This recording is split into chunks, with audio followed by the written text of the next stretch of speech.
আসসালামু আলাইকুম। আমি আজকে আপনাদের একটা কোকো পাউডার দিয়ে একটা ডিম দিয়ে আমি কেক বানিয়ে দেখাবো।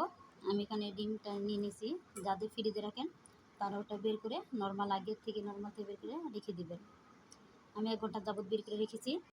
দেখেন আমার ডিমটা সুন্দর ফিটানো হয়ে গেছে। এখানে চিনি নেই, কালারটা অন্যরকম হয়েছে। যেহেতু এখানে ভ্যানিলা এসেন্স দেওয়া হয়েছে এই কারণে কালারটা পুরো সাদা হবে না। এখানে এখন আমি পরিমাণ মতো 1 কাপ পরিমাণ আটা দিয়ে দিতেছি। এখানে যারা যেরকম লবণ খাবেন ওরকম পরিমাণ বেকিং সোডা দিয়ে দিলাম।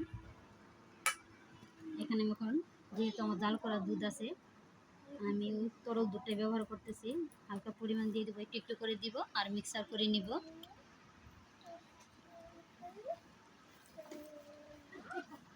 দিয়ে দিলাম আধা কাপ পরিমাণ।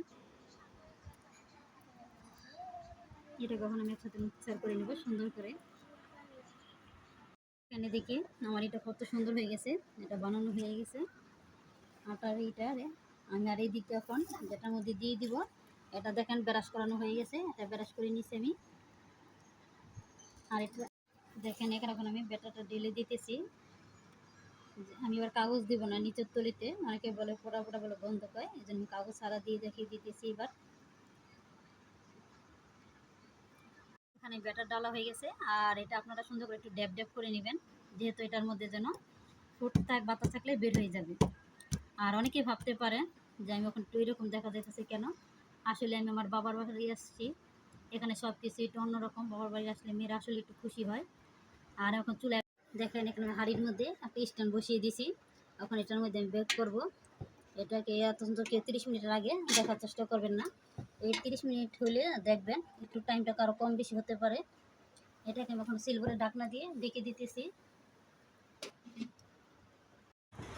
দেখেন আমি সরাই দেখিয়ে দিতেছি আপনাদের। দেখেন কেকটা ফুল কত সুন্দর হয়েছে। আমি একটা কাঠির দ্বারা দেখিয়ে দিতেছি। যদি আপনার থাকে তা মনে করবেন, দেখেন কাঠিতে কিছুই লাগে নেই, কাঠিটা খুব সুন্দর আসছে, তার মানে আমার এটা হয়ে গেছে। আমি আপনাদেরকে দেখেন আমার কেকটা হয়ে গেছে, আমি এটা আপনাকে এখন দেখিয়ে দিতেছি।